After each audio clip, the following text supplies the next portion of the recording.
Sir, सबसे पहले तो आपका शुक्रिया कि आपने वक्त निकाला। सबसे पहले मैं आपसे यही जानना चाहूंगा कि आपका जन्म गोंडा में होता है, राइट? उत्तर प्रदेश गोंडा। जी। तो हम्म। वहाँ पे आपका बचपन कैसा रहा? और आपका फैमिली बैकग्राउंड किस तरह का था? कैसे आपकी परवरिश होती है, इसके बारे में पहले थोड़ा। मेरे मेरा जन्म 17 जनवरी 1976 में हुआ, गोंडा डिस्ट्रिक्ट में। यूपी में है, अयोध्या के जस्ट बगल में है। यूपी 43 उसका नंबर है। मेरे पिताजी डाकखाने में, पोस्ट ऑफिस में बाबू थे। हालांकि वो पोस्ट मास्टर होकर रिटायर हुए। और 1980 या 82 से मेरी माता जी वहां की सिविल कोर्ट में प्रैक्टिस करने लगी। मैं एक सामान्य परिवार से हूँ, बहुत ही सामान्य परिवार से। और लेकिन माता पिता जी ने एक बहुत बड़ा काम ये किया कि मैं एक मैं एक भाई और मेरी एक बहन ऋचा ओझा। तो दोनों को उन्होंने गोंडा के सर्वोत्तम जो स्कूल था फातिमा इंटर कॉलेज, वहां पर शिक्षा दी। तो एक अति सामान्य परिवार से होते हुए भी हमारी शिक्षा दीक्षा फातिमा इंटर कॉलेज में हुई, और जो कि उस वक्त का शहर का श्रेष्ठतम स्कूल था। और यहीं से हमारा बचपना शुरू हुआ। सर, बहुत सारे जो यंगस्टर हैं, या फिर मैं अपने न्यूज रूम में ही देख रहा था, तो लोगों को लगता है कि हाँ सर बचपन से ही इंटेलिजेंट होंगे। मतलब मेरा पढ़ाई में तो कभी इंटरेस्ट था नहीं, उस पर मैं कभी ऐसा नहीं कि मैं बहुत शंकराचार्य टाइप का स्टूडेंट था बचपन से, और सुकरात और अरिस्टोटल था। लेकिन ये था कि इतना भी पढ़ता था कि हाँ मेरा, मैं पास हो जाऊं, मैं हाई स्कूल निकल जाऊं, इंटर निकल जाऊं, तो इतनी पढ़ाई मेरी होती थी। पर मेरा पढ़ाई में दिल नहीं लगता था।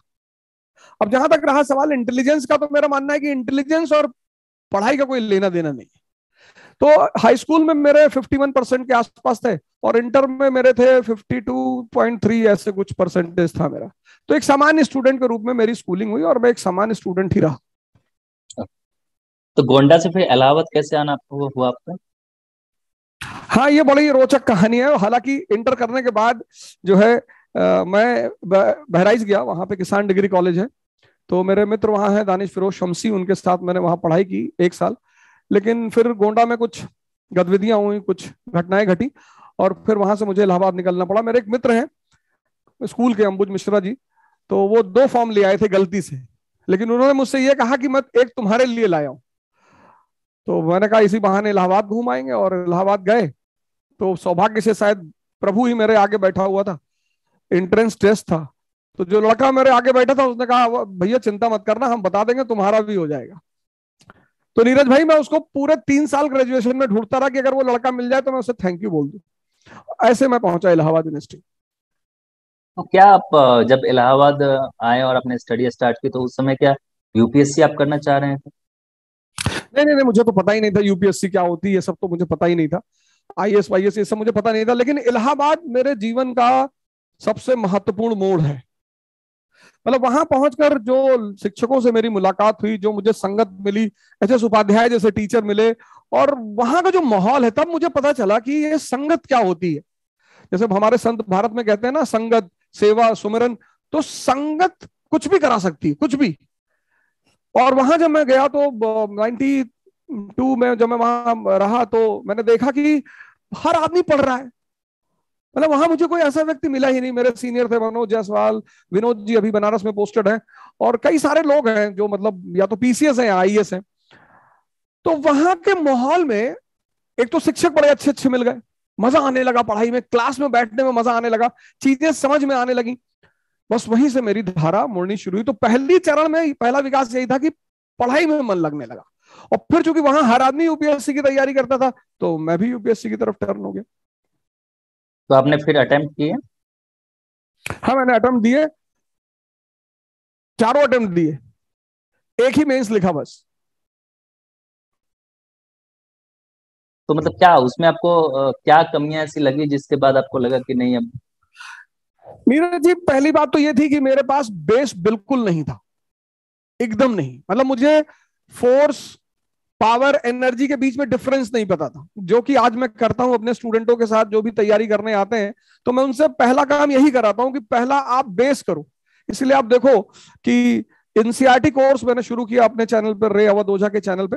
उसका उद्देश्य यही है कि आप पहले अपना, जिसका बेसिक्स नहीं है, वो यूपीएससी की कोचिंग चाहे दिल्ली करे या लंदन करे, कोई फर्क नहीं पड़ता, क्योंकि जब आप एडवांस बुक पे पहुंचोगे तो जब बेस नहीं है तो आपकी कनेक्टिविटी कभी डेवलप हो ही नहीं पाएगी, और जब कनेक्टिविटी डेवलप नहीं होगी तो आप एनालिसिस नहीं कर पाओगे, और बिना एनालिसिस के इस एग्जाम को क्वालिफाई करने की कोई संभावना ही नहीं है। आप शुरुआत में सिगरेट, शराब इस तरह की आदी थे, तो ये किस्सा क्या था इसके बाद? देखो नीरज भाई, ऐसा है कि इस बस आप इतना जान लो कि मेरा जो आरंभिक जीवन है वो अंगुलीमाल का जीवन है। मैं इससे कभी परहेज नहीं करता, मैं इससे कभी गुरेज नहीं करता। और एक किस्सा मैं बताता हूँ, मेरे एक टीचर है मैथ्स के, सिद्दीकी साहब, मैं बड़ा उनका आदर करता हूँ, हो सकता है ये समाचार उन तक भी पहुंचे। तो वो एक बार उन्होंने मुझसे कहा कि यार माचिस किसी के पास है, हम उनसे ट्यूशन पढ़ते थे। तो मैंने कहा सर मेरे पास है। मैंने कहा लो लो लो लो, तो माचिस दिया मैंने उन्हें। तो उन्होंने कहा कि माचिस लेके घूमते हो? मैंने कहा सर वो मम्मी ने मंगाया था। तो 2-3 हाथ मारा उन्होंने खींच खींच के। कहा पूछो क्यों मारा? मैंने कहा माचिस रखे थे। बोले नहीं नहीं इसलिए नहीं मारा, तुम अच्छा झूठ नहीं बोल पाते हो, खुली हुई माचिस है, आधी खाली है, ये नई माचिस थोड़ी है। तो उन्होंने मुझसे कहा बेटा जब भी झूठ बोलना तो एक बात याद रखना कि तुम पकड़े ना जाओ, सिगरेट पीते हो? मैंने कहा सॉरी सर। तो एक वहां से एक ऐसा जीवन था कि उस पर चर्चा ही नहीं कर सकते। इसलिए मैं बार बार ये कहता हूं कि मेरे जो शहर के पुराने लोग हैं वो बहुत दुखी रहते हैं। हालांकि आज वो भी अपने बच्चों को मेरे पास भेजते हैं पढ़ने के लिए, लेकिन वो दुखी बहुत है कि ये आदमी कैसे कर रहा है ये सब। तो आपने यूपीएससी की कोचिंग जो स्टार्ट की उसकी, मतलब पहली जो आपकी कोचिंग रही होगी, जो आपके पहले बैच रहे होंगे, उसके कुछ अगर किस्से आप बताना चाहें। पहला बैच, वैसे तो मैं कोचिंग की वाजीराम एंड रवि से। मैं रविंद्रन सर को बहुत बहुत धन्यवाद देना चाहता हूँ। वो दूसरे व्यक्ति हैं जीवन में जिनकी वजह से मेरे जीवन में विकास की धारा आगे बढ़ी। काफी समय तक मैंने फिर उनके साथ काम भी किया, वहां मैं टीचर भी रहा, बड़ा प्यार मिला उनका। और कुछ परिस्थिति बस हम अलग हुए, तो वहां कोचिंग किया। तो पहले तो नीरज भाई 10 दिन तो कुछ समझ में ही नहीं आया। मुझे लगा कि ये क्या जिंदगी में बवाल खरीद लिया मैंने। और शुरुआत हुई थी हिस्ट्री की क्लास से। तो आज मैं भगवान के आशीर्वाद से हिस्ट्री ही पढ़ाता हूँ। तो 10-12 दिन तो कुछ समझ में ही नहीं आया कि हो क्या रहा है, क्या बता रहे हैं, क्या कहना चाहते हैं, और वापस भी नहीं जा सकते थे। वापस जाते तो फिर लोग बड़ी हंसी उड़ाते। तो वही राजेंद्र नगर में कोचिंग चलती थी। फिर धीरे धीरे धीरे धीरे धीरे धीरे सर से बात किया, सर ने बहुत कुछ बताया कि अवध यहां से शुरू करो, बेसिक्स शुरुआत करो। तो काफी मेहनत करनी पड़ी, काफी मशक्कत करनी पड़ी। और मैं आपको बताऊं कि मैं तो खड़े होकर पढ़ता था, मैं कभी मेज चेयर नहीं रखता था। मैंने डाइस ले रखी थी, जैसे टीचर खड़े होकर पढ़ाते हैं ऐसे डाइस पे मैं खड़े होकर पढ़ता था। तो वो थोड़ा एक्स्ट्रा मेहनत करनी पड़ी, और शुरुआत में थोड़ा गेम समझ में नहीं आया। मतलब कई लोगों पे बात सुनने लगे, जो आज मैं स्टूडेंट से हमेशा कहता हूं कि यार जीवन में किसी एक आदमी को चुनो और उसी की बात सुनो, सबकी बात सुनोगे तो फिर बहुत खतरे में पड़ जाओगे। तो वो सारी गलतियां जो है काफी हानिकारक रही। बाकी राजेंद्र नगर और वाजीराम का दौर बड़ा अच्छा रहा।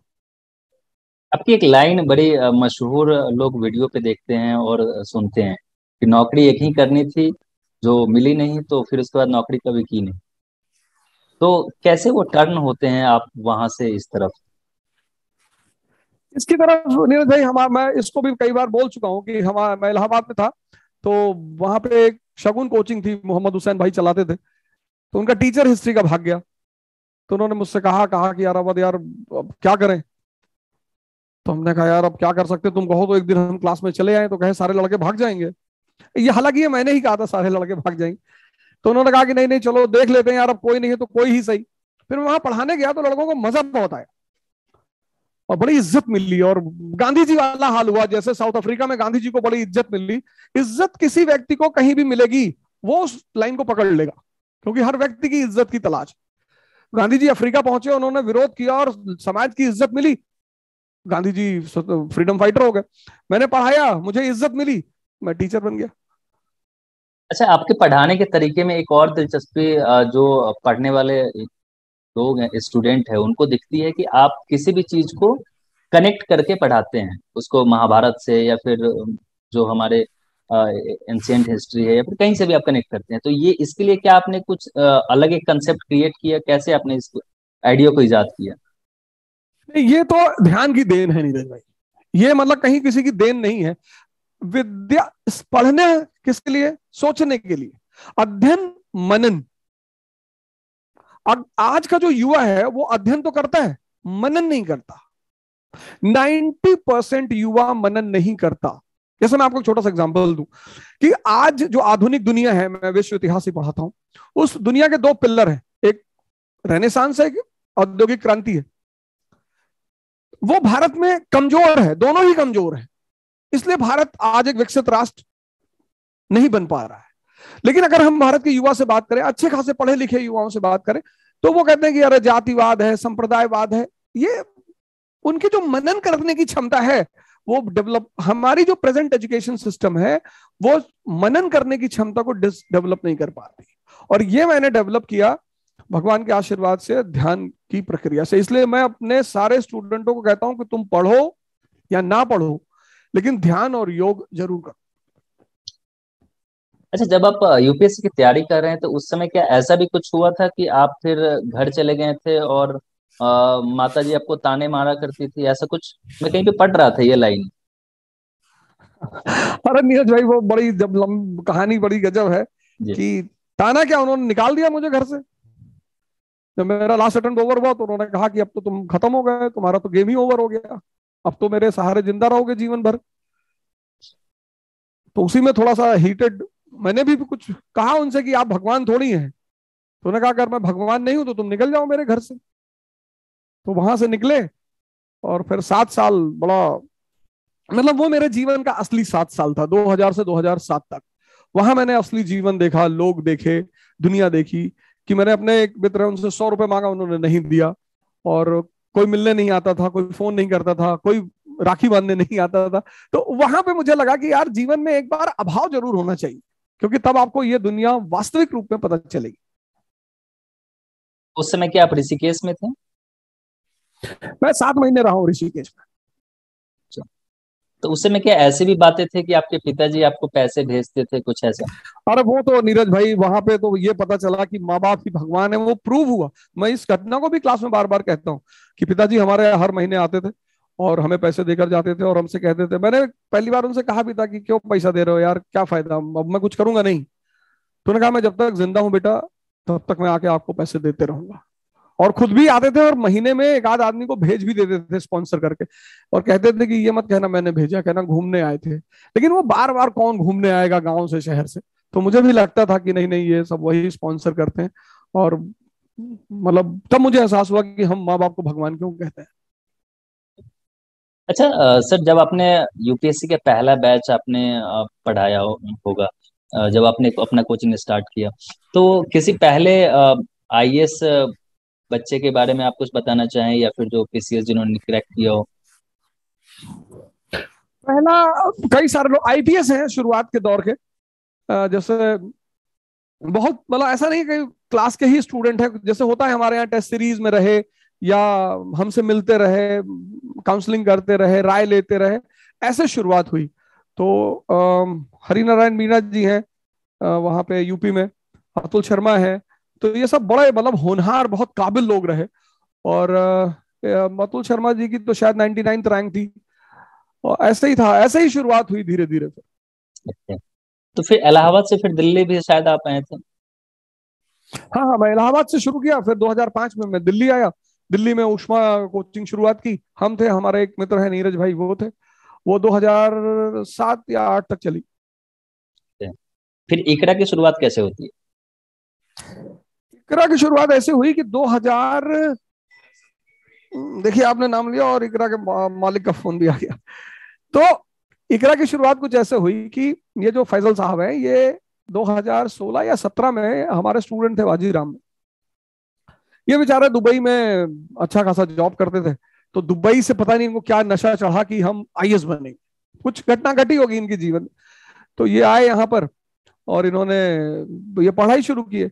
तो हमसे मुलाकात हुई, बताया सर हम इलाहाबाद से हैं। तो वहां से कुछ ज्यादा ही घनिष्ठता बढ़ गई। तो उन्होंने पहला अटेम्प्ट दिया, नहीं हुआ। तो हमने कहा यार ऐसा करो फैजल, तुम आईएएस बनाओ यार, और पूना हेडक्वार्टर रखो, क्योंकि पूना एक हमेशा से एजुकेशनल हब रहा है और अच्छी जगह है।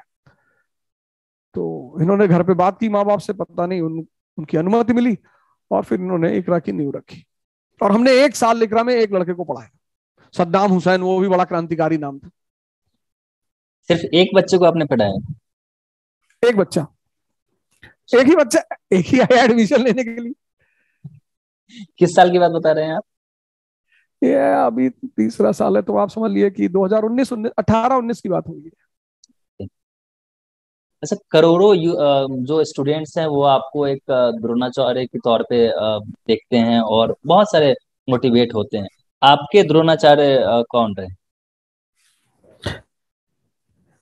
नहीं, हमारे, जैसे मैंने एच एस उपाध्याय सर का नाम लिया, वो रहे। हमारे एक टीचर थे एम्पति सर। मैं इलाहाबाद में सचदेवा कोचिंग में भी था, मेरी माता जी ने जबरदस्ती मेडिकल की कोचिंग कराई थी। अब पता नहीं इलाहाबाद में कहाँ है वो इस वक्त। वो बॉटनी पढ़ाते थे। मैं मानता हूं कि अगर वैसा टीचर व्यक्ति को मिले, मतलब 2 घंटे की क्लास में हर व्यक्ति मस्त रहता था और पढ़ता था। तो एम्पति सर की, मैं पढ़ने वाला स्टूडेंट था नहीं, लेकिन मैं उनकी क्लास में जरूर बैठता था। और फिर एच एस उपाध्याय सर और सिद्दीकी सर का मैंने नाम ही लिया। तो ऐसे कई सारे लोग रहे, मतलब किसी एक आदमी का नाम लूंगा तो दूसरे लोग दुखी हो जाएंगे। तो आपने क्या पहले मेडिकल में एडमिशन आपका करवाया गया था, फिर उसके बाद? मैंने नीरज जी मना किया था कि ये सब क्यों कर रहे हो भैया, मैं और डॉक्टर। लेकिन अब चूंकि हमारे समाज में एक नशा होता है कि अगर गांव पूरा इंजीनियरिंग करने जा रहा तो तुम भी जाओ, तो गांव मेडिकल करने जा रहा तो भाई तुम भी जाओ, तो उस नशे में हमें भी भेज दिया गया। तो उस वक्त के अवध प्रताप ओझा और अभी के अवध ओझा, या फिर आपको तो सब ओझा सर के नाम से ही जानते हैं, नहीं, हाँ हाँ, बिल्कुल बिल्कुल बिल्कुल कितना अंतर बिल्कुल। पाते हैं खुद में? नहीं, अंतर इतना है कि एक बहुत ही भटका हुआ इंसान आज लोगों को इंसानियत के रास्ते पे चलने की सीख दे रहा है, यही उसकी उपलब्धि है। ओके। अपनी लाइफ से क्या मतलब अगर मैं आपसे 5 पॉइंट्स में जानना चाहूँ कि कोई आप लेसन जो हम जैसे युवाओं को देना चाहें, तो क्या देंगे आप अपने, जो आपने सीखा है अपने लाइफ से? नहीं, मेरा मानना यह है कि व्यक्ति को, हम बड़े सौभाग्यशाली हैं कि हम भारत में पैदा हुए, और हर व्यक्ति के पास एक गुरु होना चाहिए। हमारा देश ध्यान का देश है, साधना का देश है, तो हर व्यक्ति के पास एक गुरु होना चाहिए। और मैं इस देश के सारे युवाओं से अपील करता हूं कि वो जिस भी स्थिति में हो, आज से उनकी जिंदगी बदल सकती है अगर कोई अच्छा गुरु मार्गदर्शक उन्हें मिल जाए। तो मैं सबसे यही अपील करूंगा कि कोई निराश होने की जरूरत नहीं है। अगर मेरे जैसा आदमी यहाँ आ सकता है और एक रास्ते पर चल सकता है और बहुत लोगों को रास्ता दिखा सकता है, तो कहीं ना कहीं, मैं एक आदमी का और नाम लेना चाहूंगा। मेरी श्रीमती जी हैं, मेरी धर्म पत्नी श्रीमती मंजरी ओझा जी। तो विषम परिस्थितियों में मेरा साथ दिया उन्होंने, बहुत हिम्मत बधाई। तो ऐसा एक आदमी आपके साथ होना चाहिए जो आपको हमेशा हिम्मत बंधा के रखे, और एक आदमी होना चाहिए जो आपको दिशा देता रहे। जैसे आजकल हमारे देश में सदगुरु जी हैं, पंडित रविशंकर जी हैं, ऐसे बड़े सारे लोग हैं जो ये काम कर रहे हैं। तो मैं चाहता हूँ हमारे युवाओं को उनसे जुड़ना चाहिए और उनसे दिशा लेनी चाहिए। अच्छा, आपने मैम का नाम लिया है, क्या ऐसा भी हुआ था कि आपने शायद जमीन वगैरह बेच करके और फिर उन्हें पढ़ाई थी, ऐसा भी कुछ किस्सा रहा है? जमीन तो घर मेरे पिताजी ने, मेरी माता जी, पिताजी ने बेची थी पढ़ाने के लिए। आपको पढ़ाने के लिए या फिर? नहीं नहीं, मुझे पढ़ाने, ओके। मुझे और खासकर मेरी बहन को। अच्छा। अच्छा, ये बताइए सर कि जैसे एक चीज और मैं देख रहा था कि जब आप दिल्ली आए थे शायद, तो आपने क्या बार टेंडर का कुछ जॉब किया था, ऐसा भी कोई किस्सा रहा है आपकी लाइफ में? हाँ, बिल्कुल रहा, बिल्कुल रहा। दिल्ली जब मैं कोचिंग खोलने आया उस वक्त की बात है ये। क्योंकि जब मैंने कोचिंग खोली तो पैसे का सोर्स कोई था नहीं, और मुखर्जी नगर में कोचिंग खोली। तो फिर हमें अब मकान का किराया देना है, कोचिंग का किराया देना है, दो दो आदमी को साथ में रहना है। फिर मेरी शादी हो गई और 2008 में बेटी भी हो गई। तो उस दौर में मैं शाम को बार में काम करता था, मतलब 7 बजे से लेकर 2 बजे तक, और फिर उसके बाद सुबह क्लास लेता था। पर वो तभी की बात थी, उस वक्त तो किसी को पता ही नहीं चला। उस वक्त 2 लोगों को पता था, एक नीरज तिवारी और एक हमारा ऑटो वाला था जो मेरे साथ रहता था, बाकी किसी को नहीं पता। तो कितने महीने तक ये सिलसिला चलता रहा? 7 महीने। 7 महीने। अच्छा, मतलब आपका एक अध्यात्म की तरफ भी बहुत ज्यादा रुचि देखने को मिलता है, तो क्या वो शुरुआत में भी था या फिर कुछ ऐसा इंसिडेंट हुआ जिसके बाद? नहीं, मैं मुखर्जी नगर में रहता था, तो मेरे एक मित्र हैं अतुल पांडे जी, अभी सेल टैक्स इंस्पेक्टर हैं लखनऊ में। मैं बड़ा उनका धन्यवाद हृदय से देना चाहता हूँ। तो वो माँ निर्मला देवी जी के यहाँ जाते थे ध्यान करने, सहज योग। तो एक बार उन्होंने मुझसे कहा कहा कि अवध भाई, अच्छा मैं दर्शन का शास्त्र रहा हूं तो अध्यात्म का एक वो तो था ही मेरे दिमाग में, बुद्ध महावीर शंकर जैन इनको मैंने पढ़ रखा। तो उन्होंने हमसे कहा कि यार अवध, सहज योग करो, तुम्हारे लिए बहुत अच्छा रहेगा। तो मैंने कहा अच्छा, कहा चलो। तो दिल्ली यूनिवर्सिटी की कॉलोनी है, कोई प्रोफेसर साहब थे, उन्हीं के यहाँ हर थर्सडे को होती थी ये ध्यान व्यान होता था। तो वहां से मैं एंटर किया और फिर कुछ बातें मुझे समझ में आई, और फिर वहां से चलते चलते चलते चलते फिर आशुतोष महाराज जी से, जो आजकल समाधि में है, मेरी वाइफ उनकी भक्त रही 16 साल, उनसे मुलाकात हुई। और फिर मतलब मैं मानता हूं कि इस देश, ये भगवान का देश है, और ये हमारे जो संत हैं ये भगवान है, और जिनको भी ये राह दिखा देंगे वो कुछ भी कर सकता है, कुछ भी। अच्छा, एक तरफ सर देखे तो करोड़ों युवा जो हैं वो आपको फॉलो करते हैं, दूसरी तरफ जो राइट विंग के लोग हैं या फिर कुछ ऐसे लोग हैं जो आपको विवादों में भी घसीट लेते हैं। मैं एक कोट आपका देख रहा था जिसमें आपने बोला था कि दुनिया जब अंधेरे में थी तो इस्लाम ने एक रोशनी दिखाई, और उसको राइट रोशनी विंग के दिखाई। लोग बहुत ज्यादा क्रिटिसाइज करते हुए ये गए। तो क्या आप फैक्ट्स के साथ उन चीजों को रखते हैं या फिर ऐसे वो आरोप लगाते हैं कि नहीं वो कुछ भी बोल देते देखिए ऐसा है, मैं राइट विंग भाइयों को भी धन्यवाद देना चाहता हूँ। विवाद के साथ उन्होंने और नाम भी तो दिया, ये भी तो एक बात है। और आजकल की वीडियो में सबसे बड़ी बात क्या है कि आप हल्की सी क्लिपिंग काट लेंगे। जिस वक्त इस्लाम पैदा हुआ 7th सेंचुरी एडी में, उस वक्त एशिया की हिस्ट्री देखी, उस वक्त यूरोप की हिस्ट्री देखी, उस वक्त खुद सऊदी अरेबिया की हिस्ट्री देखी। तो अगर उस सारे चीजों को आप देखिए, तो मैंने कहा हर पैगंबर जो आता है, हर संत जो आता है, कृष्ण गीता में यही तो कहा कि जब जब धर्म की हानि होगी तो मैं आऊंगा। तो वो उन्होंने ये थोड़ी कहा कि मैं किसी एक रूप में आऊंगा, नानक के रूप में आए। जब हिंदू मुसलमान दोनों फंस गए तो वो नानक के रूप में आए। तो वो तो भगवान का वादा है इस धरती के लोगों से। ऐसे मोहम्मद साहब भी आए। तो जब चारों तरफ अंधेरा था, तब वो लिबर्टी, इक्वलिटी, फेटर्निटी का सिद्धांत लेकर आए। तो वो तो मैंने दोबारा एक वीडियो बनाकर उसको क्लियर भी किया। और वो जो वीडियो बनाई गई वो हाफ क्लिपिंग 2 मिनट की, सिर्फ उतनी। तो मैं उसके लिए थैंक यू कहूंगा राइट विंग के लोगों को, क्योंकि उसके बाद बहुत सारे लोगों ने उसको पढ़ना शुरू किया, देखना शुरू किया। तो उससे मुझे कोई एतराज नहीं है। अच्छा, अभी सर आपके संस्थान में कितने बच्चे स्टडी कर रहे हैं, यूपीएससी की तैयारी कर रहे हैं? इकरा में इस वक्त तकरीबन हमसे जो ऑफलाइन ऑनलाइन मिला के है वो करीब 1,000+ लड़के जुड़े हुए तो आप सिर्फ इकरा ही चला रहे हैं या फिर एक और शायद आपके संस्थान है? हैं। नहीं, मेरा एक पर्सनल यूट्यूब चैनल है जहां पे मैं बेसिक्स वगैरह या नौजवान क्रांति चलाता हूँ। वो मैंने कोविड में शुरू की थी। वो रे अवध ओझा करके मेरा एक चैनल है, वहां से मैं, वो मेरा पर्सनल चैनल है, उस पर मैं अपने पर्सनल चीजें करता हूँ, बाकी इकरा।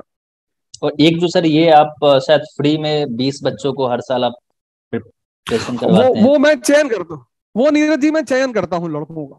ओके। वो चयन करता हूँ, फ्री नहीं है वो, बाद में पेमेंट की पूरी एग्रीमेंट होती है उसमें कि बाद में आप हमें पेमेंट करेंगे। फ्री उसमें कुछ भी नहीं है। क्या सिलेक्शन होने के बाद या फिर?